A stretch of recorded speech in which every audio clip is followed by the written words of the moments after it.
dulu sebelumnya sudah hadir kelompok-kelompok Islam yang seperti misalnya dalam apa kalau kita merujuk kepada riwayat Nabi itu ketika Nabi misalnya Muhammad Shallallahu Alaihi Wasallam itu kemudian hendak melaksanakan salat ibadah sekelompok umat Islam yang datang dengan memakai dengan mengendarai unta setelah tiba kemudian untanya tidak diikat tidak diikat untanya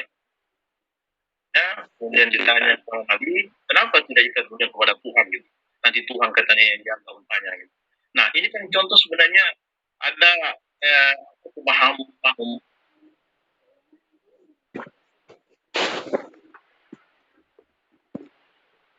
Pak Dr. Hemi, mikrofonnya diaktifkan Pak? Ya. Jadi pemahaman umat Islam itu kemudian ini dari tadi ya. Mungkin. Maaf. Ya. Itu sikap pertama. Jadi dalam konteks Islam ini yang disebut sebagai Jabariyah. Teologi yang menyerahkan sepenuhnya kepada Tuhan, manusia itu dianggap hanya sebagai bayangan saja. Kalau dalam buku-buku teologi itu disebut sebagai manusia itu ibarat daun yang kemana angin berhembus, maka daun itu ke situ. Jadi tidak ada perannya dalam konteks kebuatan. Itu yang disebut sebagai teologi Jabariyah dalam konteks Islam ya. Nah, terlepas dari fatalisme, ada juga yang kemudian bersikap rasional dalam melihat perbuatan manusia. Dan saya kira ini dalam konteks pandemi ini, bahwa manusia itu diharapkan untuk bisa berpikir lebih jauh, menggunakan akalnya secara maksimal, bahwa manusia itu memiliki peran dalam menentukan masa depannya. Artinya apa yang terjadi dalam konteks kehidupan ini itu tidak bisa dilepaskan dari proses yang sebab akibat namanya. Kalau kita meminjam filosofi Aristoteles, ada hubungan sebab akibat yang melandasi lahirnya satu perbuatan. Nah ini juga dalam konteks pandemi tentu kita kemudian itu bahwa ini ada akibat, kemudian pasti ada penyebabnya. Jadi kita tidak langsung mengatakan bahwa ini adalah siksaan atau sanksi Tuhan kepada kita, tapi ini pasti ada penyebabnya gitu. Tapi bukan berarti bahwa itu lepas dari ini ya, dari peran Tuhan di situ.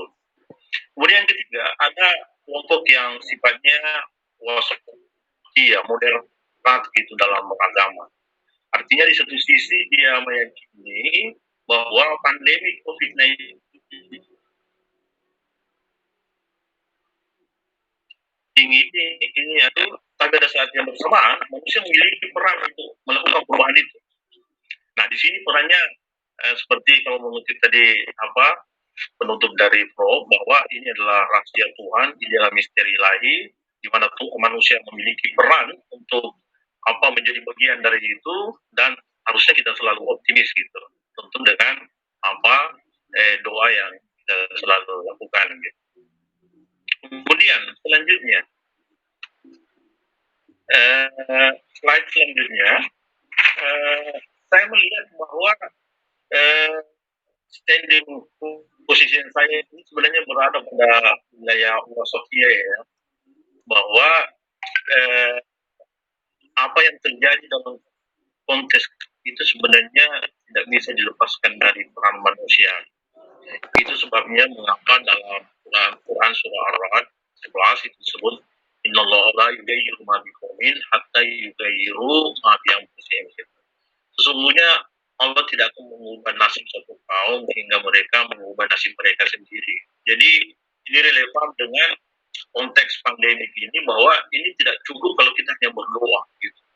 Ini harus melakukan riset, harus melakukan penelitian lebih lanjut, dan ini saya kira bagian dari salah satu isyarat ayat pertama ya dalam Al-Quran yang turun itu yang menyebutkan bahwa Iqra gitu, bacalah.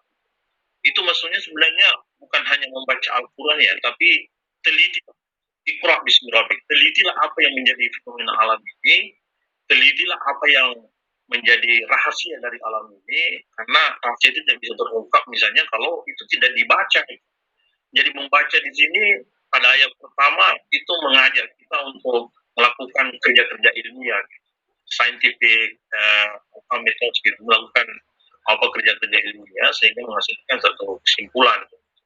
Kemudian argumen yang kedua disebut dalam Al-Quran, wala tutu biaidikum ila tahluka, janganlah membawa mengirim dirimu ke jurang kehancuran. Artinya apa? Bahwa kalau virus itu sebenarnya kita sudah tahu bahwa itu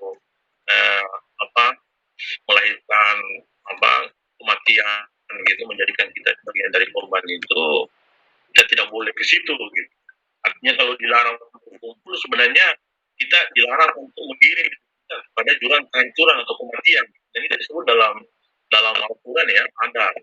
Kemudian ada hadis bisa dibaca di sini bahwa yang namanya sholat itu tidak mesti di masjid gitu, bisa saja dilakukan di rumah gitu.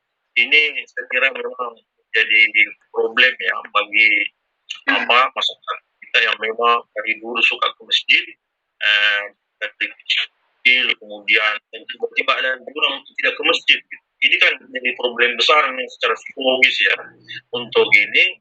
Tapi setelah kita melacak, ternyata dalam konteks perjalanan Nabi itu ada juga yang kondisi seperti itu, di mana kita tidak boleh salat di rumah ketika misalnya ada virus seperti itu. Ya, kemudian selanjutnya bagaimana peran agama? Gitu. Peran agama dalam menghindari penyebaran pandemi COVID-19 ini. Paling tidak sini ada beberapa hal ya, saya sebut dalam slide ini, bagaimana kita menghadirkan ajaran moderat dalam beragama. Jadi kalau kita membaca Al-Quran itu sebenarnya sudah ada peringatan di situ bahwa kita tidak boleh berlebih-lebihan dalam beragama. Artinya kita selalu moderat dalam beragama. Ini peringatan penting sebenarnya gitu. Karena banyak juga dari kelompok masyarakat kita, saudara-saudara kita yang begitu ekstrim begitu dalam beragama. Itulah sebabnya mengapa ada kelompok yang sifatnya fundamentalis itu, karena keberagamaannya itu keberagamaan yang sifatnya dogmatik gitu. Ini yang disebut dalam ini ya, ada istilahnya angry believers gitu. Ada orang yang emosi dalam rangka, misalnya melihat ada orang-orang yang memaksa masuk masjid meskipun sudah diperingatkan, sudah dikunci, tapi tetap saja membuka kuncinya dengan cara ini. Itu bagian sebenarnya dari angry believers gitu. Itu orang-orang yang emosi dalam beragama. Nah, kemudian yang kedua, kita harus memperkuat ormas-ormas keagamaan gitu, terutama yang memiliki grassroots atau pengikut pada level grassroots itu yang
kita meskipun itu bukan hadis ya, bahwa terminal iman, bersih adalah bagian dari iman, bahwa tapi itu penting bahwa yang namanya kebersihan itu adalah skala prioritas gitu dalam beragama. Kemudian selanjutnya ini terkait dengan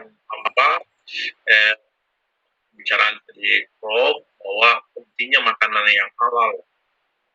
Nah, kalau membaca penjelasan Prof tadi bahwa virus ini sebenarnya lahir dari kelelawar yang sebenarnya haram dalam agama kita ya. Nah, ini penting gitu, karena perintah memakan makanan halal itu tidak hanya sebenarnya persoalan ini ya, persoalan normatif gitu, tapi itu pasti ada efeknya dalam konteks kesehatan gitu. Nah, ini saya kira bisa kita kembangkan. Hanya saja lembaga-lembaga apa yang memberi sertifikasi halal itu di luar negeri misalnya, ternyata tidak didominasi oleh orang umat Islam gitu. Justru banyak didominasi oleh orang-orang di luar Islam tentang sertifikasi halal. Mestinya orang Islam di Indonesia ini itu bisa menjadi bagian dari peran itu ya. Nah, kemudian yang kedua ada taibah. Jadi tidak hanya halal ya, tapi taibah. Taibah ini saya pandang sebagai higienis. Jadi tidak sekedar halal, tapi itu juga harus bersih. Nah, kebiasaan hidup bersih yang menjadi anjuran pemerintah, selalu mencuci tangan, selalu ini di mana-mana kita harus sebelum melakukan sesuatu itu harus cuci tangan. Nah, ini sebenarnya ada dalam agama apapun itu pasti memiliki itu. Nah, ini saya kira yang bisa dikembangkan lebih jauh dalam konteks dalam kita. Jadi halal itu tidak cukup gitu, tapi thayyibah. Bisa saja dia halal, tapi tidak higienis dalam konteks makanan.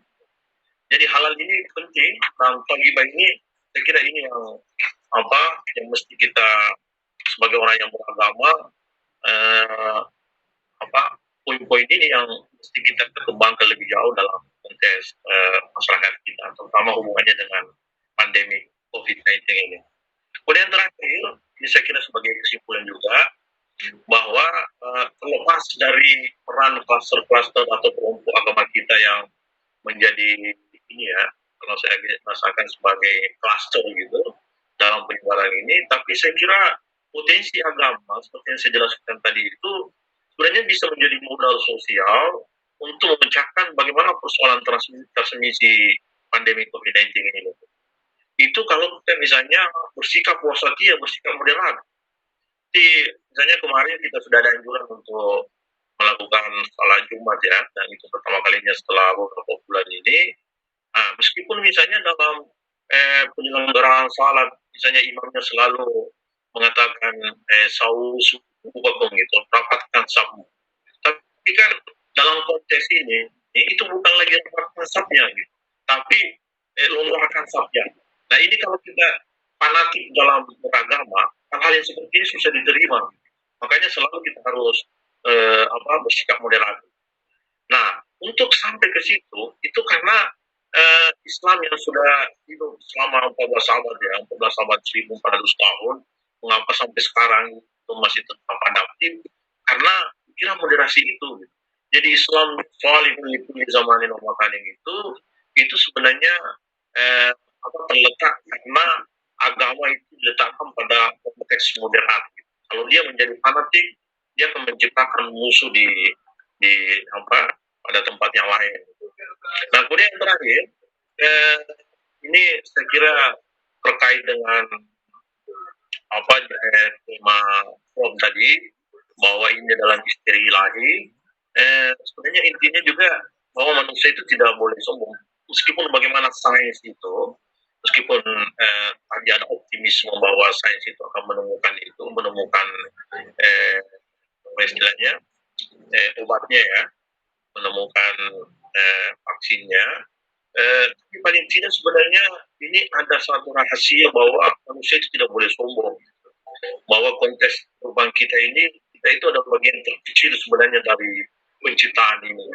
Bahkan virus yang tidak kelihatan ini, kemudian ini sangat kecil lah, tidak nampak, itu ternyata bisa membunuh sekian juta manusia. Itu karena ada kita meyakini bahwa agama ada di situ, Tuhan ada di situ, dan Tuhan tidak lepas dari kontrol apa yang ada dalam kehidupan ini. Saya kira itu menjadi kata penutup ya dari saya, bagaimana perspektif agama, terutama misalnya agama Islam, dalam memandang pandemi COVID-19 ini. Kira itu dari saya, mudah-mudahan bisa menjadi bagian dari pencerahan dari pandemi COVID-19 ini, hubungannya dengan agama. Terima kasih.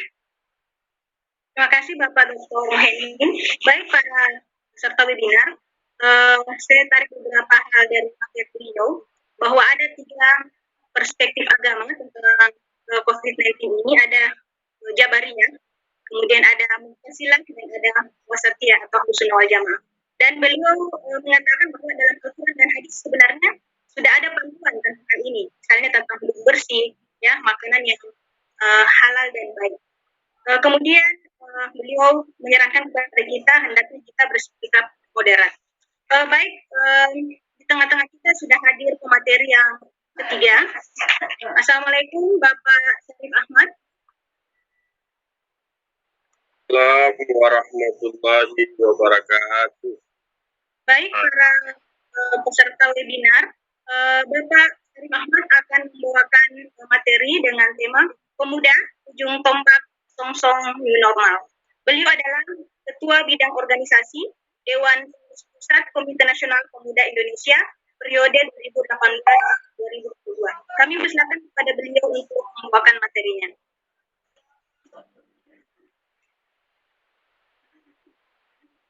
Mikrofon. Assalamualaikum warahmatullahi wabarakatuh. Waalaikumsalam warahmatullahi wabarakatuh. Alhamdulillah, salatu wassalamu ala asyrafil anbiya wal mursalin wa ala alihi wa sahbihi ajmain, amma ba'd. Allahumma salli wa sallim ala sayyidina Muhammadin wa ala alihi wa sahbihi wa ahli baitihi wa surriyatihi wa ulafaihi wa suhadaihi wa barik wa sallam. Selamat siang kepada semua teman-teman peserta webinar yang dilaksanakan oleh komunitas Sokrates Universitas Veteran Republik Indonesia Perjuangan, ya. Yang saya hormati dan salam hangat dari saya, salam hormat dari saya, narasumber kita pada siang hari ini, Pak Prof. Dr. Beni Haju, juga pernah menjadi dosen saya waktu saya kuliah di Sekolah Tinggi Ilmu Kesehatan Masyarakat di Makassar. Salam hormat Pak Prof. Semoga sehat-sehat selalu. Kemudian yang saya hormati juga narasumber kita Pak Muhaimin Latif yang alhamdulillah bisa bergabung bersama kita di kesempatan yang berbahagia ini. Luar biasa apa yang beliau sampaikan terkait agama dan kontekstualisasinya dalam menangani bencana, khususnya bencana COVID-19 yang hari ini menjadi masalah, menjadi sesuatu yang mau tidak mau kita jalani. Saudara-saudara yang saya hormati, moderator, kemudian teman-teman panitia yang telah mengundang saya untuk hadir di acara pada siang hari ini, saya mengucapkan terima kasih. Saya didaulat oleh teman-teman panitia untuk bicara tentang pemuda sebagai ujung tombak untuk menyongsong new normal. Saudara-saudara yang saya hormati, para audiens yang sangat berbahagia, dua narasumber tadi telah memberikan pencerahan perspektif kepada kita terkait bencana atau pandemi wabah COVID-19 ini. Baik itu dari perspektif agama maupun perspektif yang lain. Tapi substansinya bahwa pandemi COVID-19 ini adalah sebuah masalah kesehatan yang mendera hampir semua lini kehidupan. Dengan demikian, maka dampak dari adanya COVID-19 ini praktis tidak hanya berdampak pada sektor kesehatan, tapi juga mengganggu sendi-sendi perekonomian, kemudian sendi-sendi pendidikan, kemudian aktivitas industri, aktivitas dunia pendidikan, dan aktivitas politik pun sampai hari ini juga mengalami masalah. Dan sebagaimana yang kita ketahui bahwa penyebaran COVID-19 sampai hari ini di seluruh dunia itu telah hampir sekitar 6,8 juta jiwa yang kemudian dinyatakan positif di berbagai negara dengan angka kematian seperti yang dilansir oleh Prof. Beni Haji tadi ada sekitar 300.000 lebih. Di Indonesia sendiri kita hari ini sampai hari ini mengalami peningkatan kasus demi kasus. Sampai hari ini ada 229.500 kasus positif, di mana kita masih menemukan adanya peningkatan dari hari ke hari terjadinya kasus positif. Nah, bicara tentang COVID-19 dan new normal sebagai sebuah gaya hidup baru yang akan kita bahas pada kesempatan hari ini, maka saya ingin menyampaikan bahwa setiap generasi atau setiap perkembangan zaman akan selalu diikuti dengan perubahan gaya hidup. Nah, satu contoh kecil yang ingin saya sampaikan bahwa pada saat tragedi WTC atau meledaknya bom di Amerika, itu kita kemudian mengalami satu protokol atau gaya hidup baru di bidang keamanan. Sejak kasus WTC yang kita tahu 11 September 2001 dengan meledaknya gedung World Trade Center dengan adanya tabrakan pesawat, ada gaya hidup baru, ada gaya hidup atau ada standar kehidupan yang diterapkan di berbagai lini kehidupan. Protokolnya adalah protokol keamanan. Kalau dulu orang masuk maka kita masuk seperti biasa saja, tetapi semenjak tragedi WTC itu ada perubahan gaya hidup. Perubahan gaya hidup itu di mana-mana kemudian kita mengenal ada namanya